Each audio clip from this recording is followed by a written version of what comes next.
नमस्कार. V स्पीक्सच्या YouTube चॅनलमध्ये तुमचं पुन्हा एकदा स्वागत आहे. आजचा प्रवास आहे तुळजापूर ते नांदेड. या व्लॉगमध्ये तुम्ही तुळजापूरचा रोड बघू शकताय.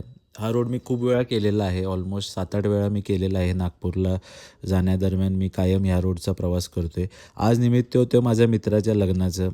तो गव्हर्नमेंट ऑफिसर आहे आणि त्याचं लग्न नांदेडमध्ये आहे. सो त्या लग्नानिमित्त आम्ही आज चाललो आहे. आज हळदीचा कार्यक्रम आहे आणि उद्या लग्न आहे. त्याचं शूट मी नाही घेतलेलं कारण तो पर्सनल इव्हेंट आहे. बट रिस्पेक्टिंग द प्रायव्हसी त्यातलं मी थोडा भाग तुम्हाला दाखवू शकतो या व्लॉगमध्ये, तुम्ही बघू शकताय. पण आपला बेसिकली जास्तीत जास्त रोड ट्रॅव्हलिंग रिलेटेड कंटेंट असल्यामुळं मी तोच ठेवलेला आहे. आता आपण हा बायपास रोडला लागलो आहे, जो तुळजापूरला बायपास करून डायरेक्ट लातूरच्या रोडला, औसा रोडला कनेक्ट करतो आहे. औसा हे लातूरला जाताना पहिलं गाव लागते. औसा फोर्ट औसा गावातलं खूप फेमस आहे. तिथून आपण लेफ्ट टर्न घेऊन लातूरच्या दिशेनं जातो आहे. हा रस्ता खूप सुपर्ब आहे. या रोडवर अंदाजे एक टोल लागतो आहे आपल्याला आणि त्याच्यानंतर आपण डायरेक्ट लातूर लातूर सोडल्यावर आपल्याला टोल लागतो आहे. हा अंदाजे प्रवास सोलापूरहून आपण 200 किलोमीटरचा या 250 किलोमीटरचा कन्सिडर करू शकताय. आम्ही हा प्रवास दुपारी 1:30 वाजता सुरू केलेला. त्यानंतर आम्ही पुढे जाऊन तुम्ही बघू शकताय की आम्ही पुढे जाऊन ब्लॉगमध्ये तुम्ही रोड कसं किती कामं झालेली आहेत आणि काय काय राहिलेलं आहे या रोड संदर्भात तुम्हाला नक्कीच या गोष्टीची माहिती भेटेल. या रोडवरचं काम म्हणजे औसा रोडला आपण लागल्यावर तुळजापूर ते औसा रोडला एक फ्लायओव्हरचं काम बाकी आहे. त्या फ्लायओव्हरचं काम थोडंसं खूप म्हणजे मी 1.5 वर्षापासून बघतोय की ते खूप काम रखडलेलं आहे. ते काम झालं तर हा रस्ता खूप छान होईल. सो त्या कामामुळं थोडंसं ट्रॅफिक होते आणि खूप स्लो काम झालेलं आहे. उरलेला पूर्ण रस्ता हा खूप छान आहे. खूप सिनिक रोड आहे, शांततेचा रोड आहे. ज्याला ट्रॅव्हलिंग आवडते त्यांनी हमखास या रोडवर प्रवास करायला काही हरकत नाही.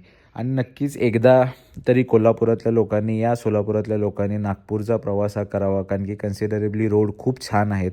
आपण कसं आहे, रोडमुळं ट्रॅव्हलिंग थोडंसं आपण खराब रोड हे रस्ते असल्यामुळं पश्चिम महाराष्ट्रातले आपली लोकं थोडेसे अवॉइड करतात, कारण की आमच्या भागात थोडेसे रस्ते एवढे छान नाही आहेत. म्हणजे त्या पद्धतीनं आमचे रस्ते थोडेसे छोटे आहेत.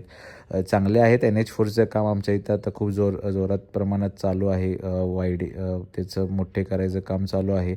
ऑलमोस्ट कराडपर्यंत काम झालेलं आहे NH4चं. कराड ते कोल्हापूरचा स्ट्रेच, या कागलपर्यंतचा स्ट्रेच तुम्ही माझ्या मागच्या ब्लॉग्समध्ये बघितलं होतं की त्याचं काम चालू आहे. पण त्या उलट इकडं खूप छान कामं झालेली आहेत, या फास्ट कामं झालेली आहेत.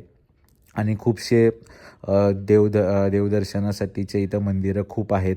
सो त्यासाठी नक्कीच आपण एकदा पश्चिम महाराष्ट्रातल्या लोकांना माझं आव्हान आहे की नक्कीच आपण या भागात येऊन इकडचं कल्चर या फूड आपण एक्सप्लोअर करायला हवं. खूपसे मित्र माझे इकडचे असल्यामुळं माझं येणं जाणं या कामानिमित्त मी इथं येत राहतो आहे.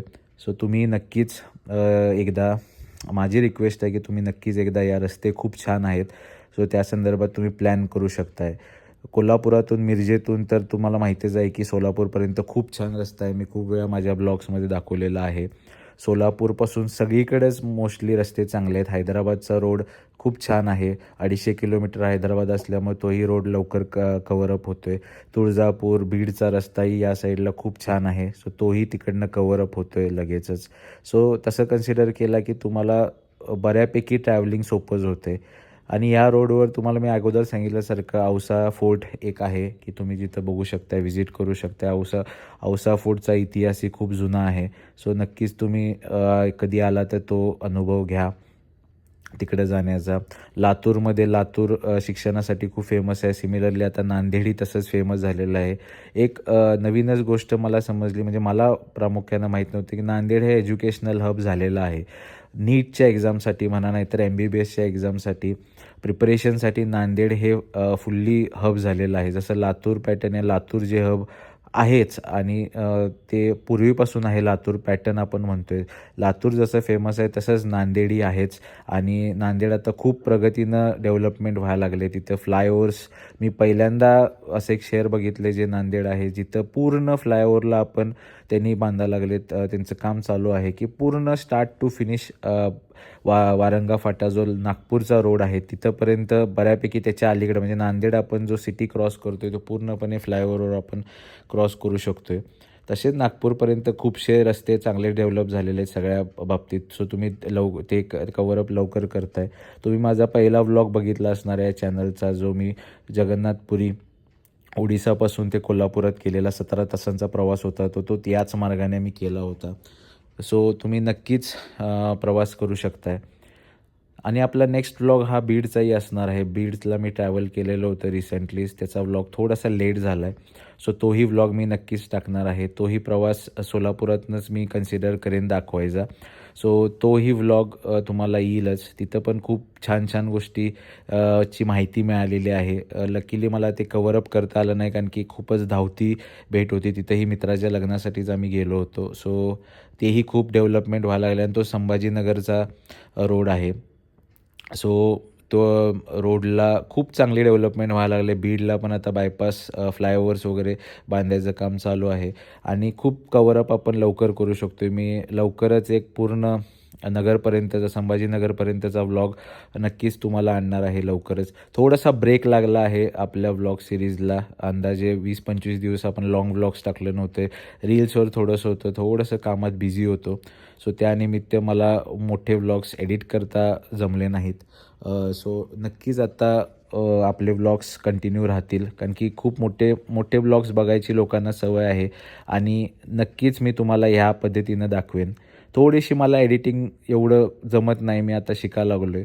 सो थोडंसं समस्या आहे त्या बाबतीत की मी थोडंसं शिकायला लागलो आहे. सो त्यानिमित्तानं तुम्ही थोडं सहन करून घ्या. बट नक्कीच तुम्हाला मी चांगले व्लॉग्स घेऊन येईन. ट्रॅव्हलिंग बऱ्यापैकी मी करत असल्यामुळं ते व्लॉग्स मला नक्कीच तुम्हाला आणता येईल. आणि कसं आहे की व्लॉग्स म्हणजे रील शूट करणे आणि व्लॉग्स मोठे टाकणे यात खूप फरक आहे. सो ते मी शिकायला लागलो हळूहळू.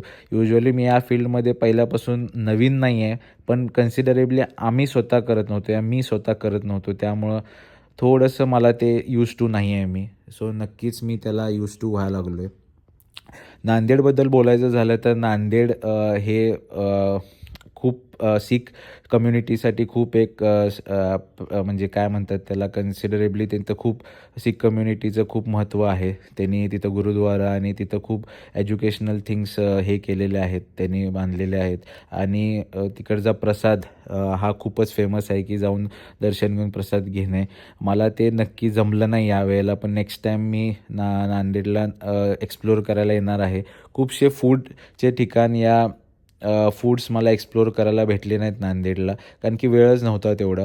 पण मी खूपसे ऐकलेले आहेत आणि मित्र नांदेडचे माझ्या मित्रामुळं खूप छान मित्र झालेले आहेत. योगेश, ज्याचं लग्न होतं, त्याच्यामुळे त्याचे स्कूल फ्रेंड्स आणि कॉलेज फ्रेंड्स तिकडचे ते कधी कोल्हापूरला आलेले त्यावेळेला माझी त्यांची ओळख झाल्यामुळे नक्कीच त्यांच्याबरोबर एकदा एक व्लॉग शूट करेनच मी आणि तो तुम्हाला शेअर करेन की नांदेडमध्ये काय काय खाण्यासाठी प्रसिद्ध आहेत ते तुम्हाला मी नक्कीच दाखवेन. पण नांदेडचं डेव्हलपमेंट बघता आणि रस्ते वगैरे खूप छान डेव्हलपमेंट व्हायला लागले.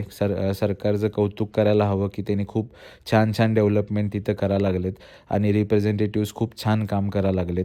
आणि एक नवीन वैशिष्ट्य मी नांदेडमध्ये बघितलं की लग्न या कुठलाही कार्यक्रम असू दे, त्यांचं बॅनरबाजी या बॅनर लावणे हे खूप छान पद्धत मी तिथं बघितली नांदेडमध्ये. ते मी व्लॉग्समध्ये तुम्हाला व्हिडिओमध्ये दाखवू शकलो नाही, पण मी नक्कीच तुम्हाला नेक्स्ट टाईम दाखवेन की प्रत्येक बऱ्यापैकी आम्ही मे महिन्यात हा व्लॉग शूट केलेला होता 12 मेला. त्यावेळेला मी सिटीमध्ये आम्ही पोचलो तेव्हा मी बघितले की बॅनर्स सगळीकडे लावले होते प्रत्येकाच्या लग्नाचे म्हणा नाहीतर काही म्हणा, जे खूप प्रमाणात होतात, पण इथं प्रामुख्याने खूप मोठ्या प्रमाणात दिसलं मला. आणि ते युज्युअली नवीन होतं माझ्यासाठी की एवढी बॅनरबाजी, आता मी कोल्हापूरचा असल्यामुळे एवढी आमच्या इथं एवढं बॅनर्स लावत नाहीत. लावतात पण त्या दृष्टिकोनानं थोडंसं राजकीय म्हणा नाही तर हे, पण इथं पर्सनल आपल्या लग्नाचं म्हणा नाही तर काही गोष्टी म्हणा ते इथं खूप मोठ्या प्रमाणात होतं.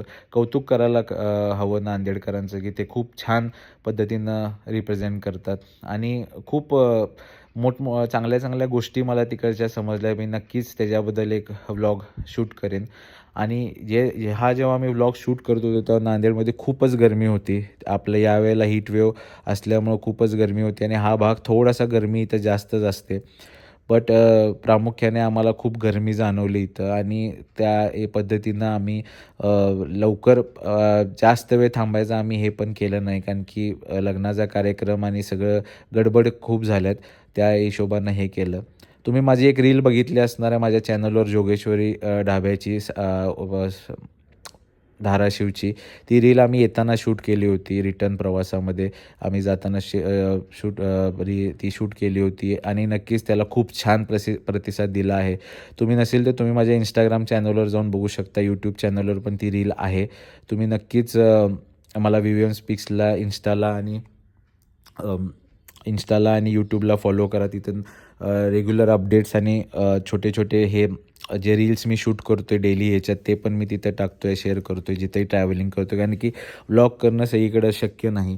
सो त्या हिशोबानं तुम्ही तिथं फॉलो करू शकताय. द फूड हंटर्स म्हणून माझी एक Instagramला पेज आहे. तिथंही मी फोटोज आणि एक्सपिरियन्सेस शेअर करतो आहे. जिथं मी जातो आहे तर नक्कीच तुम्ही ती पेजही तुम्ही हे करू शकताय. द फूड हंटर्स ही Instaवर पेज आहे. तुम्ही नक्कीच या माझ्या 3 पेजला तुम्ही फॉलो करू शकताय. तिथं तुम्ही नक्कीच तुम्हाला सगळं बघायला भेटेल. माझं पर्सनल पेज आहे ते प्रायव्हेट आहे. पण माझे 2 हे ओपन पेजेस आहेत. व्हीव्हीएम स्पीक्स आणि द फूड हंटर्स. सो तुम्ही तिथे नक्कीच जाऊन तुम्ही माझे डेली अपडेट्स तुम्ही तिथं फॉलो करू शकताय. हा नांदेडचा व्लॉग तुम्ही आता बघितला की रस्ता किती छान आहे आणि मी कव्हर अप तुम्हाला सांगितल्यासारखं मी 1:30 वाजता हा प्रवास सुरू केलेला होता. जो मी ऑलमोस्ट 4, 4:15 वाजता मी पोचलो होतो आणि नॉनस्टॉप बऱ्यापैकी मध्ये एक औसाच्या मध्ये एक तुम्ही बघितलाच व्लॉगमध्ये की तिथं बासुंदी फेमस आहे. सो तिथं ₹30ची आम्ही बासुंदी एक ट्राय केली. खूप छान होती. खूप वेळेला मला खूप लोकांनी सजेस्ट केलं होतं की तिथं थांबायचं, पण युजुअली कधी वेळ भेटत नव्हता. सो मी यावेळेला थांबून मी ते ट्राय केलं. आणि नक्कीच पुढचे असेच व्लॉग्स येणार आहेत. सो नक्की तुम्ही चॅनलला सबस्क्राईब करा. माझे व्हिडिओज लाईक करा. लाईक केल्यामुळे त्याचं अल्गोरिदम थोडंसं चांगल्या पद्धतीनं सगळ्यांना शेअर होते. जमलं तर कमेंटही करा. त्या कमेंटमुळं मलाही प्रोत्साहन भेटेल की चांगले चांगले व्लॉग्स टाकायला. सो नक्कीच तुम्ही माझ्या चॅनलला सबस्क्राईब करणार हे मला माहितीच आहे, कारण की ट्रॅव्हलिंगचे व्लॉग्स तुम्हाला नक्कीच आवडतात आणि खूपसे व्हिडिओज ट्रॅव्हलिंग मी अशा ठिकाणी करतो जिथं बऱ्यापैकी लोकं जात नाहीत या लोकं अवॉइड करतात, कारण मला कामानिमित्त तिथं जायला लागते. सो नक्कीच तुम्ही माझं चॅनल फॉलो करा आणि व्हिडिओजची आतुरतेनं वाट बघा. Thank you.